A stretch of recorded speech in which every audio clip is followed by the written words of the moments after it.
ಅದೇ ನಾನಿದ್ದೀನಲ್ಲ ನಿಮ್ಮ ಕಾಲಿಗೆ ಬೀಳ್ತೀನಿ. ನಿಮ್ದಮ್ಮಯ್ಯ ಅಂತೀನಿ. ಅಯ್ಯೋ ಊಟ ಮಾಡಿ ಅದೇ ಊಟ ಮಾಡ್ತಿರ್ಲಿಲ್ಲ ಅಷ್ಟೇ ಅವರು.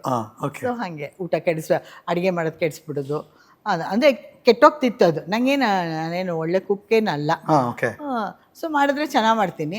ಅದಕ್ಕೆ ಅವ್ರು ಹೇಳೋರು, ನೀನೆಲ್ಲನೂ ಚೆನ್ನಾಗಿ ಮಾಡ್ತೀನಿ, ಆದರೆ ಶ್ರದ್ಧೆ ಏನಾದರೂ ಒಂದು ಸ್ವಲ್ಪ ಹಾಕು, ಅವಾಗ ಚೆನ್ನಾಗಿ ಬರುತ್ತೆ ಅಂತ. ನಂಗೆ ಶ್ರದ್ಧೆನೇ ಇಲ್ವಲ್ಲ ಯಾವುದಲ್ಲೂ.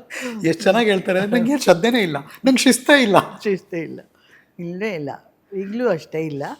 ಬಟ್ ನಾನು ಮಾಡಿದ ಪಾತ್ರಗಳನ್ನೆಲ್ಲ ನೋಡಿದಾಗ ಇದು ಹೇಗೆ ಬಂತು ನನಗೆ ಇದೆಲ್ಲ ಯಾವುದೂ ಬರಲ್ವಲ್ಲ, ಹೇಗೆ ಬಂತು, ಹೇಗೆ ಮಾಡಿದೆ, ಆ ವಾಯ್ಸ್ ವೇರಿಯೇಷನ್ ಇರುತ್ತೆ, ಮತ್ತೊಂದು ಇರುತ್ತೆ, ಇದೆಲ್ಲ ಹೇಗೆ ಬಂತು ನನಗೆ ನಂಗೆ ಗೊತ್ತಿಲ್ಲ ಹರೀಶ್.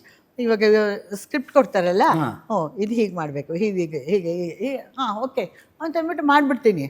ಬಟ್ ನಾನು ಅದನ್ನು ಇದು ಏನು ಇವರೆಲ್ಲ ಸ್ಟಡಿ ಮಾಡ್ತಾರಲ್ಲ, ಕರೆಕ್ಟು, ಆ ಥರ ಎಲ್ಲ ನಿಂತ್ಕೊಂಡು ಮಾಡೋದು. ಅದೇ ನಾನು ಲೋಕೇಶ್ ಅವ್ರ ಹೆಂಡತಿ ಆಗಿದ್ದು ನಾನು ಏನೂ ಕಲೀಲಿಲ್ವಲ್ಲ ಅವರಿಂದ ಅಲ್ವಾ. ಎಷ್ಟೊಂದು ಕಲಿಬೋದಾಗಿತ್ತು, ನಂಗೆ ಬರ್ತನೂ ಇರಲಿಲ್ಲ, ಕಲಿಬೇಕು ಅಂತಲೂ ಅನ್ನಿಸ್ತಾ ಇರಲಿಲ್ಲ.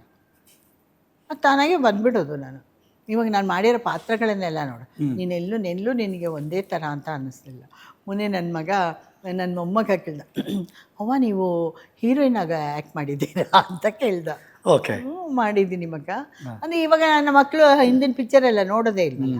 ಆಮೇಲೆ ಮಾಡಿದ್ದೀನಿ ಮಗ, ನೀಗೇನು ತೋರಿಸ್ಲಿ ನಾನು, ಇಲ್ವಲ್ಲ ನನ್ನ ಹತ್ರ ಏನೂ ಪ್ರೂಫ್ ಇಲ್ವಲ್ಲ ಅನ್ನೋದಕ್ಕೆ ಸರಿಯಾಗಿ ಆ ಕಾಶಿನಾಥದ್ದು ಒಂದು ಬಿಟ್ಟು ಬರುತ್ತೆ ನೋಡು, ಸುಂದರ ನಾನು ಮಾಡಿರೋದು. ಹೌದು, ಕರೆಕ್ಟ್ ಆಯ್ತಾ, ಅದನ್ನ ಹಾಕಿ ತೋರಿಸ್ದೆ. ಅವನು ಸುಸ್ತು, ಅವ್ವ ಏನವ ಇದು ಹಿಂಗೆ ಮಾತಾಡಿದ್ದೀರಾ ಅಂತ ಅಂದ್ಬಿಟ್ಟು. ಅಷ್ಟು ಮಾತಾಡ್ಬಿಡ್ತೀರಾ ನೀವು ಇವಾಗ, ಅಷ್ಟು ಮಾತಾಡ್ತೀರಾ, ಅಷ್ಟು ಡೈಲಾಗ್ ಮಾತಾಡ್ತೀರಾ ನೀವು ನೋಡಿ ಅಂತಂದ್ಬಿಟ್ಟು.